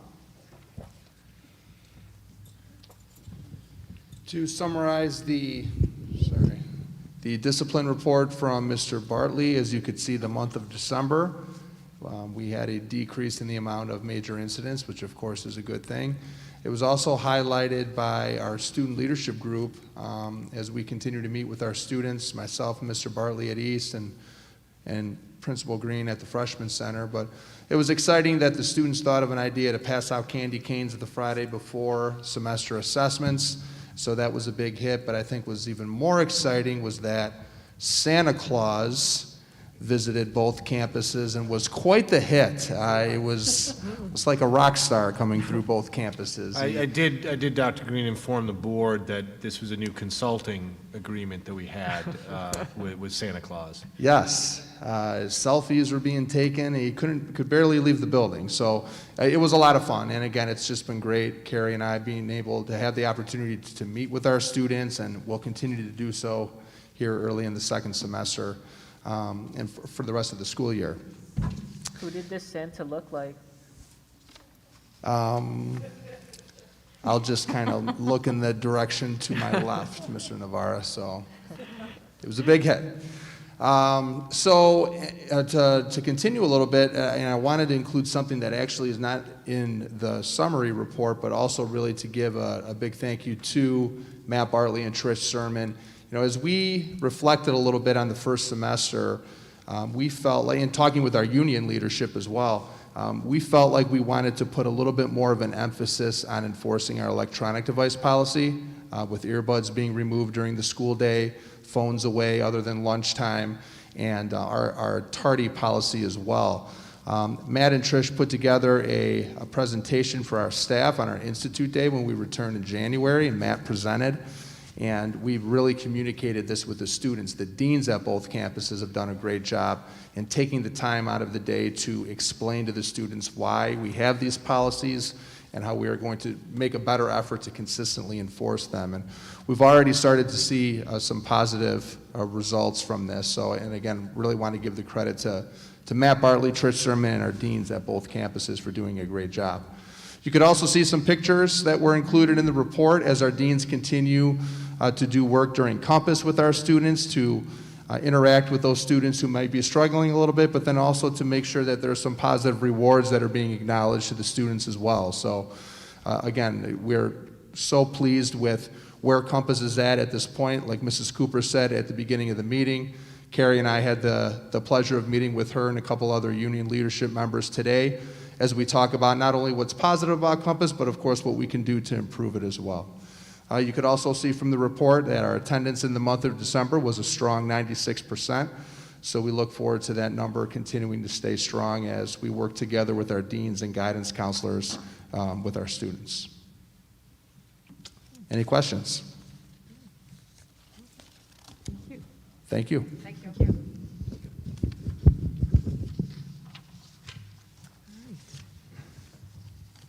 Next, we have our district reports. All right, Assistant Superintendent for Student Services. I'm bringing this to the board for a first reading, and some of the board members, there's a board member question that if you didn't get a chance to see your email, it is in your folder. This is a very typical feature of most high school districts. Lyons Township High School, Evanston Township High School, Stevenson, Oak Park River Forest, to have an assistant superintendent overseeing student services. And the question from a board member looking at this mighty job description was, could this potentially lead to burnout? Just a couple things to answer that question. The first and foremost is we have a variety of systems that are crucial. They are so important to how we bring students into our district, how we guide students, evaluate students, discipline students, how we provide medical assistance to our students. Our registrar, our nurse's office, our deans, our guidance counselors, social workers, psychologists, special education, 504 plans. These can also be some of the most sensitive and litigious areas for a Board of Education, period. Missteps in these areas, because some of them have very high student rights, custody issues, 504 evaluation, records handling can be quite an issue. And our situation currently is we have some really excellent department individuals looking over the registrar, working with the nurses, working with guidance, working with the deans. But at times, those can operate in silos. And really the need that we've identified is having someone who pulls that whole system together. This is part of what we did with DMG to establish a multiple tier system of support. It's also part of just getting all of those systems to talk to each other and to make sure that when a student comes in and is establishing residency, that there's follow-on with a guidance counselor, because there might be some follow-up that the school counselor has to do. That when records come from another school, that we're making sure to vet those records for what we might have to do with a particular student. That when a student walks into a discipline situation, that we make sure that we're looking at everything related to that student, that we don't make a misstep with the police, with a consequence, and in some way violate that student's rights or those parents' rights. When we have a custody issue, these can be very, very, very difficult. So the proposal here is to really phase out the director of special education. We do have a department chair for special education, and to move to an assistant superintendent for student services. Now, nominally, we have a person doing a great job in that director of special education and has all of the skill sets to be an assistant superintendent for student services. Really what this proposal does is expand Dr. Huntington's portfolio of responsibilities, but also pave the way in the future to have that position oversee these systems that are so sensitive and so important. So I I want to pause and just ask for questions. Going back to burnout, reviewing this, after I received this board member question, many of these roles are roles that Dr. Huntington is already completing. And what she is doing is she's completing these roles without two things. And this is for her situation and any future situation. One, without the authority really in some of these areas, but also without the appropriate compensation, which I think is equally important. And then the final thing I would say, I always try to keep on the board's mind, is succession.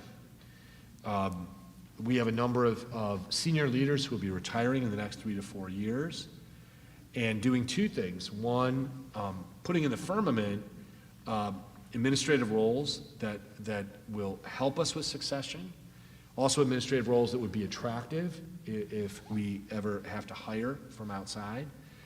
All very important to make sure that when we get to that point where we see some of those retirements, that we have a good plan of how succession can work to have stability.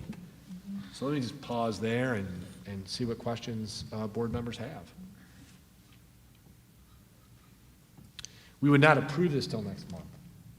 And this would be effective, this changeover would be effective July 1, 2022. All right, thank you.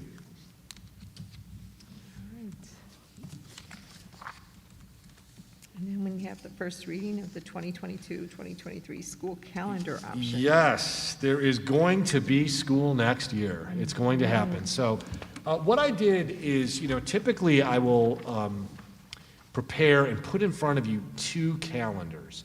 And what I was concerned about is here in the auditorium, we don't have a visual for you. So this is a first reading. You're not going to approve this calendar.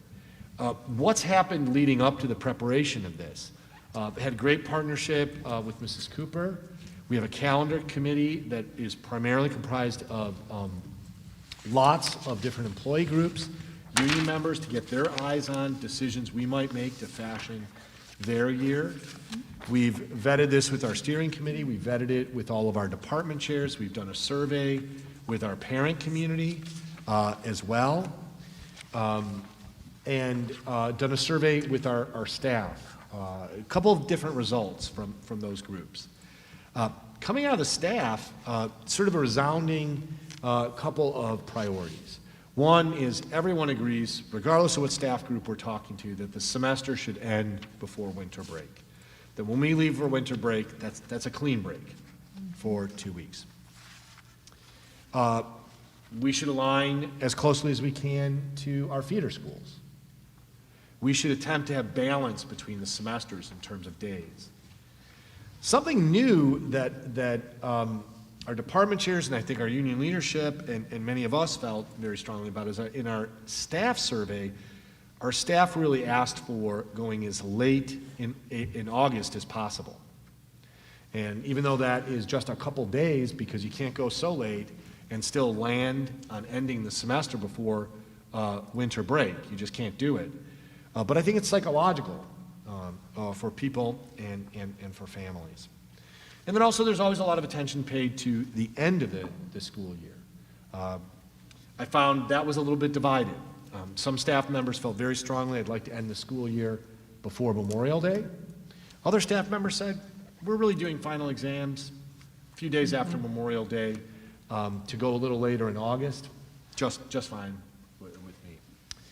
So this calendar is really a starter, and I'm going to draw your attention, with your permission, just to a couple features. This promotes returning staff for a one-day institute day that would primarily be focused on their preparation for the next day. We talked with our department chairs, Mrs. Cooper and our steering committee, that that institute day isn't the day to introduce a brand new initiative, a brand new program. Probably the time to do that is in March, if such a thing would exist. And then students would come on August 16th. That would, rather than starting on the 11th or the 12th or the 10th, as we had in the past, we would just start a little bit later in August. If we do that, we really do have to come in 2 days after Memorial Day. Also in doing that, if we keep to the break bringing winter break, there is a little bit imbalance. 86 days for the first semester, 90 days for the second semester. One feature to draw your attention to is what we've done is we've spread our institute days out. Rather than institute day, as I just earlier mentioned, that school's starting the next day and our staff's mind is on that, let's keep it on that. Let's do that.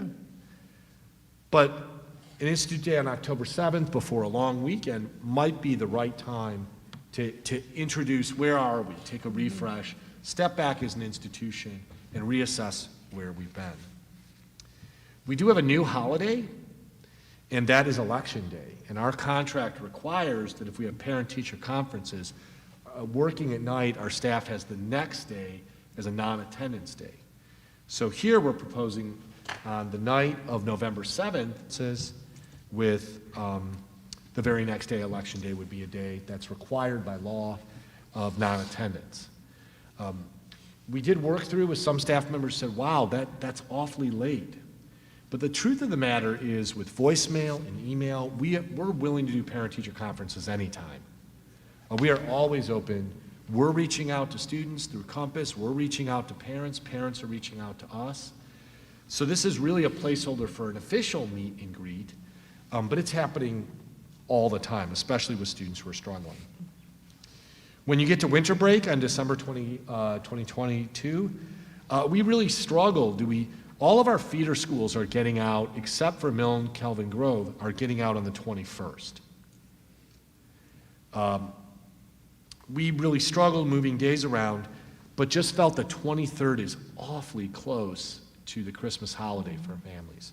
So we're proposing our last day of exams would be on the 22nd, and we would exit.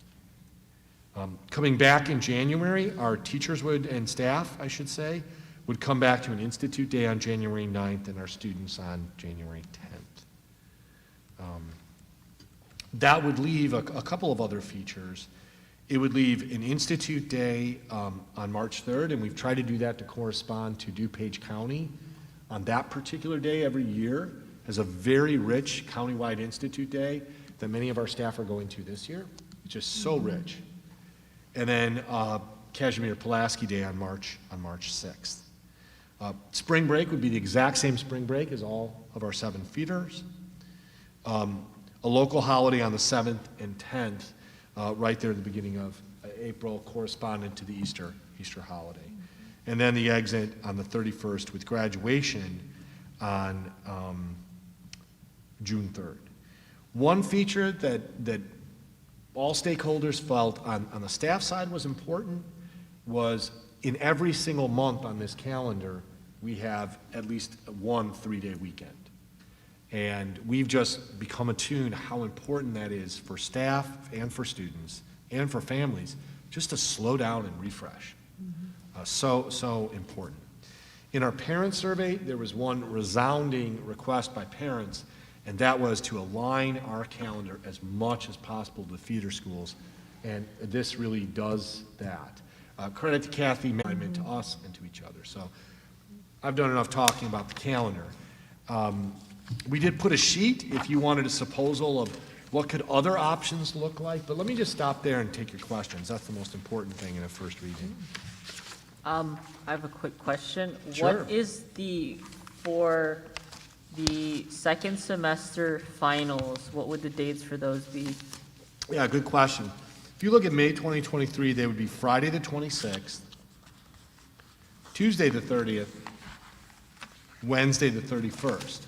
And that is, if there isn't some kind of change afoot that we're not talking about right now with, final exams. But those would be the exit days where assessments would take place, last 3 days. Okay. I just wanted to make sure that we weren't trying to cram it all in like 2 days. Right. No, we usually do it over 3. Yeah. Questions, concerns, something you see that you wonder about? The only thing that I see that sticks out after when they go on Christmas break on the 22nd, they go almost a month before they have a 5-day school week again. Right, that is the case, and that was Because the. they have 2 4-day weeks the first 2 weeks after they're back. Right, and that is,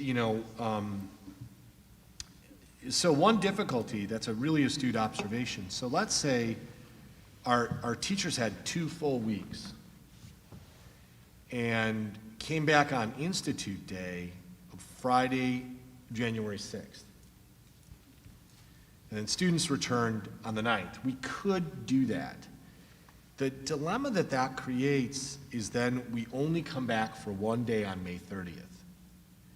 And what I would tell you that I have found is that is a very tough day for teachers to get students to come to school.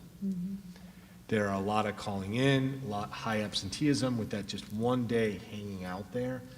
And not impossible, that would just be a concern that I would have with that kind of hanging over there. And we really went round and round. I would take any suggestion I could get to clean that exact thing up, Dick.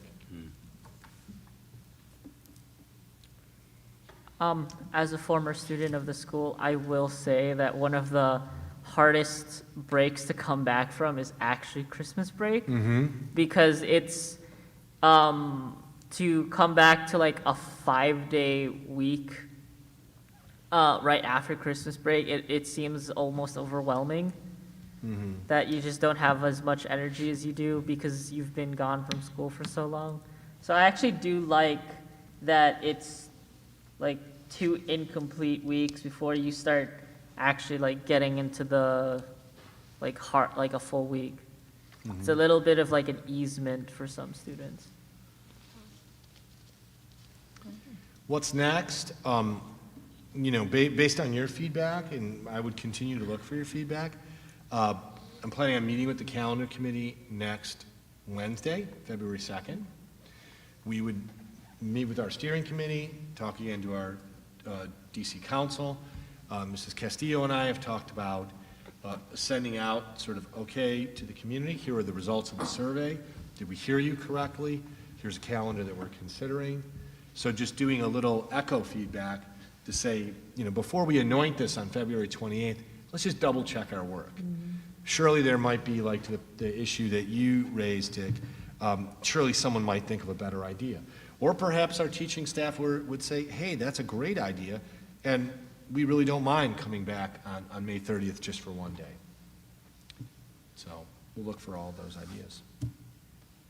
All right, great. Thanks. Thank you. Thank you.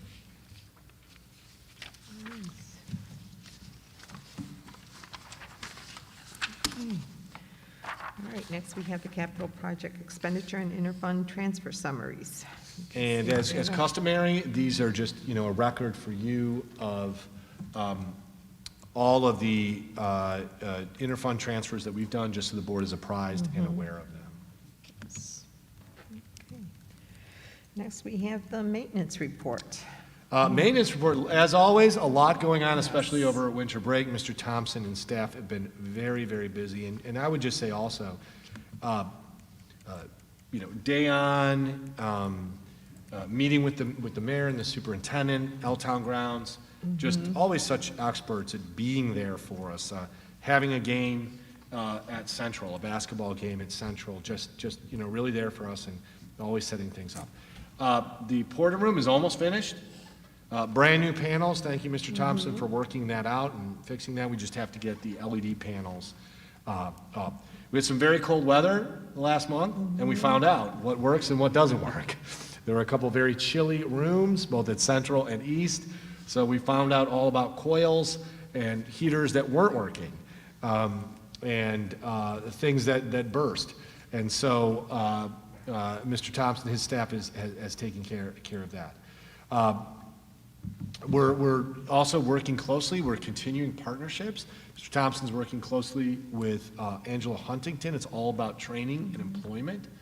We have jobs everywhere around here and really ought to enroll students in learning about real adult jobs that are taking place all over this campus. New chiller tower and cooler are fully functioning. We are starting the process of updating this sound and light system. It's moving forward. And then just really wrapping up the port, the media center, at East. I was very happy to see proper hardware handles on the main doors of the port, finally there. We were almost reduced to using sticks. That's all supply chain, problems. So that is happening in that spot. Mr. Ives was sitting with me in that spot, and it was just being used as we intended it. Yep. And it was really amazing, and Mr. Navarro came and visited me with me one day in the port and just got to see how people, adults, students are using it. A lot of other things mentioned, evaporator fans, heating issues, plaster repair, replacement valves, those kind of things going on all the time. Great report, and thanks for your work. Any questions for me or Mr. Thompson? All right. Thank you. I just have a few brief announcements. Yes. Do you want to go first, or? Yeah, should I just jump into the announcements? Yes, I have a few too. Oh, you go No, first. You're the okay, president. no. I just wanted to let you know that you do have a paper copy there, and then I'm sure that Kathy will send it by email also in case they want to complete it. They're the superintendent evaluation, but we'll wait for your. My self-evaluation piece, Yeah, we'll wait right. for yours. But I'm thinking of February 21st, if you can get it back to me, because I would like to do this evaluation by March, if that's okay. If that's doable? Yes. And, I think our principals feel the same way, and our teachers feel the same way. In the state of Illinois, March 1st really is the nominative date. So, as Mr. Ives said, we're doing this again. And and as I Like would we share do this every 6 months. Right, I would share this with the board, and I would share it with our public if people are still in live stream. I just think it's always a healthy process to go through a process of saying, are there things that I'm doing well? Are there things that I could be better at? And are there things that, opportunities out there we haven't explored? So I really look forward to doing my own self-evaluation. But And then Ann- just announcement, oh, sorry. Well, but Ann, you said February 21st, that's a holiday. That's President's Day. That's President's Day, so we'll do it by the 18th, Yeah. if you want to do it the 18th. I I was think we thinking should, about yeah. that day too, so I Yeah. thought, well, maybe give you the holiday, so at least you can work on it. So, I'll but be in yes, South I'll do Carolina. fine. so. I'll do fine with the 18th, so it'll be the 18th then. Okay, All right. all right. Yeah, and just a few announcements for board members. February 1st, January 31st, we are being honored by the Illinois Basketball Coaches Association for surpassing 1,500 LTHS basketball wins. I think the Travis family accounts for about 1,000 of those wins. So that could be a neat thing. We're going to have a banner. We're, I think, playing Joliet Central right before we start at 6:30, the tip. So nominative time to be there if you would like to see that at 6 o'clock. February 4th, very moving. It's a don't miss. We are going to work with COVID, make it safe, but honor our community veterans. And 2 years ago when we did this, right before the onset of the pandemic, I found it very moving. Just open up our gym and say, hey, thank you. Thank you for your service. Really amazing. What time is that on the 4th? On the 4th, I would be about 6 o'clock is when I would guess that we'll be raising the banner before a 6:30 game. Right around there, always pays, and if you come early and you want to visit with veterans as they wait to come on in, that's always a nice event too. On February 7th, our two board committees are meeting, and then on February 12th is the legislative breakfast, as Mrs. Johnson mentioned. Okay, guess that's it. All right, thank you. All right, then do we have a motion to adjourn our regular meeting? I can make that motion. Second. It's been motioned by Lopez Caniva and second by Mr. Ives. All in favor? Aye. All right, so our meeting adjourns at 9:09 PM. All right, great job. All right. Thanks, everyone.